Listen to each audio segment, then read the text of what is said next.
as De Angelis got a very good start indeed, and he's right in behind Imperato, dodges to the left, then to the right up close to the pit wall.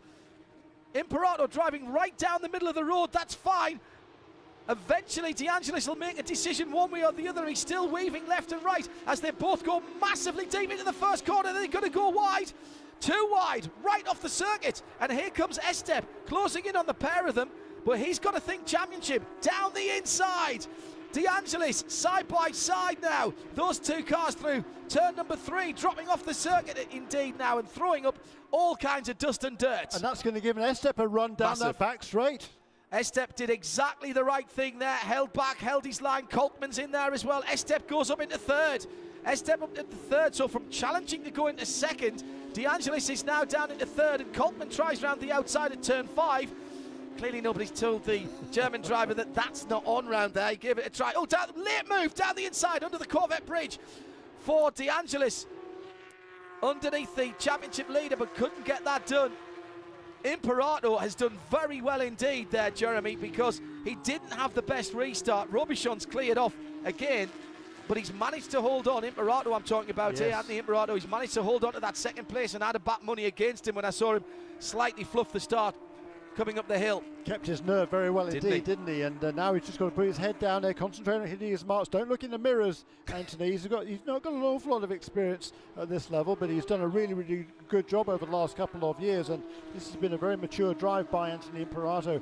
It looks like he's weathered that storm there, and he's just got to now, I think by now the Yokohama tyres should be back up to optimal working pressures and temperatures. So he's now going to make sure he takes a clean line through his final couple of corners. Oops, oh big accident, and it is our debutant 69 car. Oh dear, also in there is Scott Wellham. He was down at the back of the field, and people are going to have to be very careful. The secondary impacts are always the ones that scare me. There's bits of Porsche that we shouldn't be seeing there, including springs, and the Hardy car is destroyed at the front. There's just nowhere to go. Oh, look at that. Scott Wellham's right front wheel tyre and part of the suspension assembly has made it a lot further, and that will be all she wrote. Robichon will hold on under yellow flags to take it from Imperato, and that move by Trenton Estep will move him up into third position. There'll be no further racing. Two very, very damaged Porsche GT3 Cup cars. Checkered flag is shown on the timing screen at least, and it's still double yellows right outside of our studios. The Porsche Cayenne GTS safety vehicle is already at the Hardy Porsche. Well, coming off the safety car, always a dangerous time. And those guys towards the last part of the field through goes Alan Metney, who's come back out of the pits after I think a suspension issue on that car. So what happened there? It was Hardy losing it on his own through the kink, got off onto the grass. Now we saw that earlier on, didn't we? But that time Trenton Estep survived it, and Scott Wellham had gone past the incident. Yeah, but I wonder whether he might have just clipped the back end of the number 69 car as it came back across the road. Maybe. He then went onto the grass and he lost control there. There was two huge accidents there for both of those two cars, 69 and 61. Good job by Bill Smith to avoid the spinning car, but he's got experience of that because he didn't do that last year. He got nailed by somebody coming back on. He reacted very quickly there. I'm able to be slightly light-hearted about that because the good news is that at least one of the drivers is out of the car. Is that Hardy? Yes, it is. Who is out of his car? Oh, those are two scary impacts there. I mean, number 69 car was the first to go off there. That was Dan Hardy, and he just lost control going through the kink there first up after the restart. Both cars out. Yeah, good. Scott Wellham's out as well. That's great news because that's his second big crash in as many weekends. He crashed also at Watkins Glen. So 61 was further up the field. The 69 car bounces back off the wall, and the 61 car goes to the left of him. No, there wasn't a touch. No, it's not. There wasn't a touch, but he had to run onto the grass, Jeremy. So you were right. there was brakes and then on the grass and then a loss of control from Scott Wellham as the Hardy car went around. Horrible looking incident. Left front and left rear wheel, tyre and suspension ripped off Scott's car and making springs going down the road. The Porsche spoiler off the back gone, and similar heavy damage to the 69 car.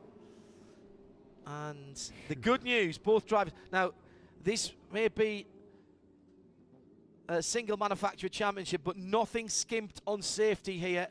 And I mean, one of the changes for the Gen 2 cars this year is to adopt some of the safety features of the other Porsche race cars, the GT3s and even the GT Le Mans cars, like moving the seat towards the middle of the car, like the safety seat, like the extraction devices.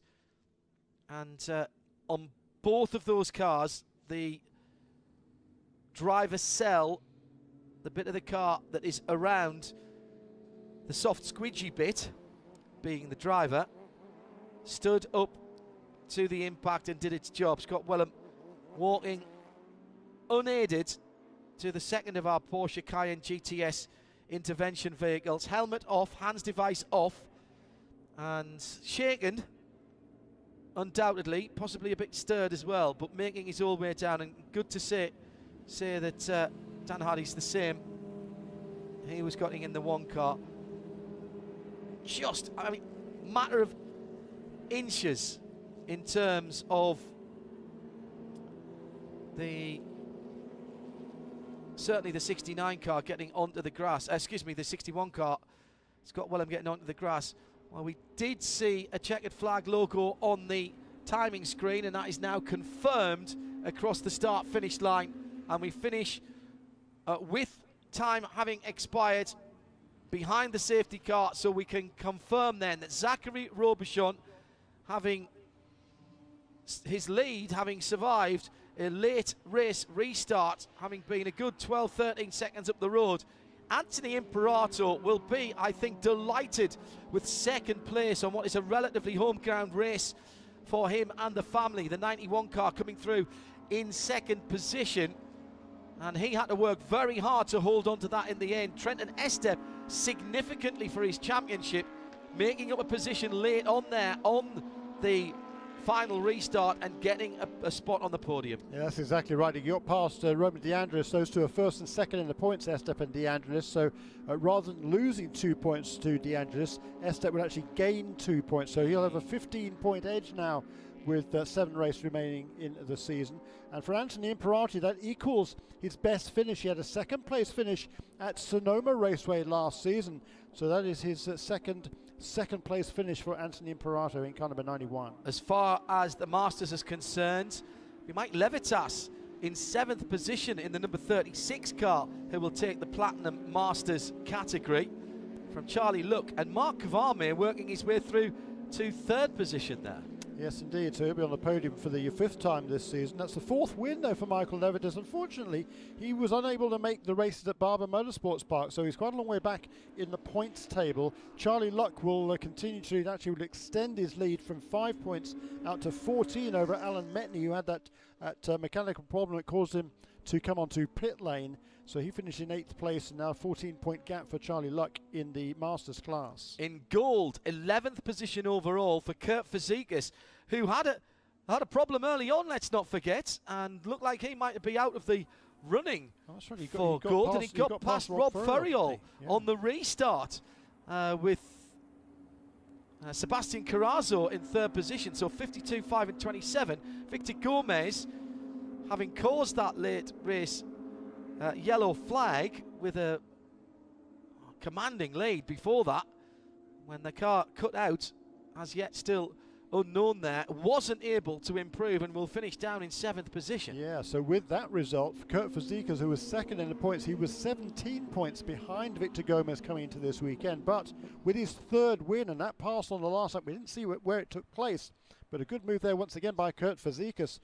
His 3rd win of the season will move him now to within 6 points of Victor Gomez, the 4th, going into tomorrow's round. Yes, and there's a lot of work to be done by some of the teams here. The debris field strewn beyond the kink and down towards Canada corner from those two very heavy impacts. The good news is that both drivers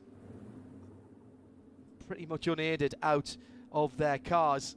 And the headline news then with that good news is that Zachary Robichon takes victory in the first of two races for the IMSA Porsche GT3 Cup Challenge USA by Yokohama, with Anthony Imperato and a recovering Trenton Estep making up the podium in platinum. Mike Levitas, Jeremy Shaw, I'm John Hindhaugh. Make sure you join us for the next round. Bye-bye.